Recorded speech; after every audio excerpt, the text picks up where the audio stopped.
10. apríla sa v koncertnej sieni Reduty konal folklórny večer. Poďte sa spolu s nami pozrieť na jeho priebeh. Po minuloročnom úspechu folklórneho večera sa základná umelecká škola rozhodla zorganizovať aj jeho druhý ročník.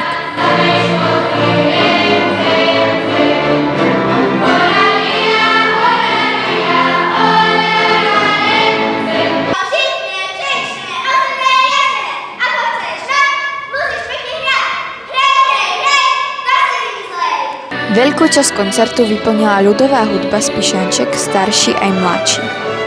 Okrem neho sme mohli vidieť aj tanečné čísla či prednes vo východoslovenskom nárečí. Hore ruky, babi!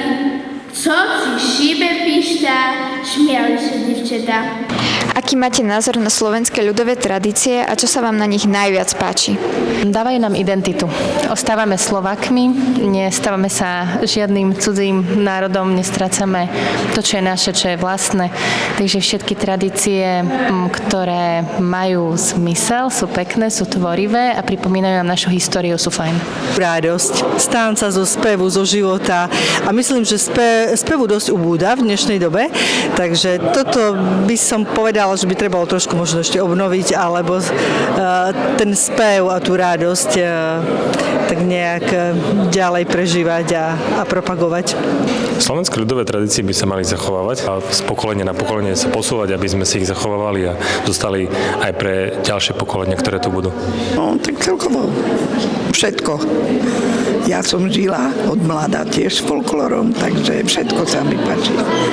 Najviac, že zachovávajú tie zvyky, obyčaje, ktoré boli niekedy dávno v minulosti. To sa mi najviac páči asi. A vedú deti k pohybu a k tancu a spevu.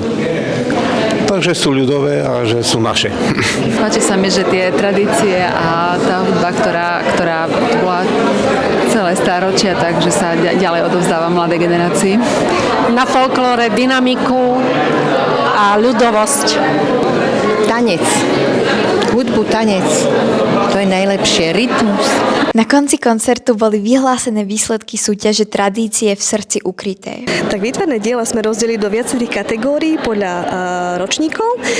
Môžeme vidieť kresbu, maľbu, digitálnu, takisto tvorbu, potom aj priestorové výtvarné techniky. A čokoľvek, čo žiaci dokázali sa s touto technikou popasovať.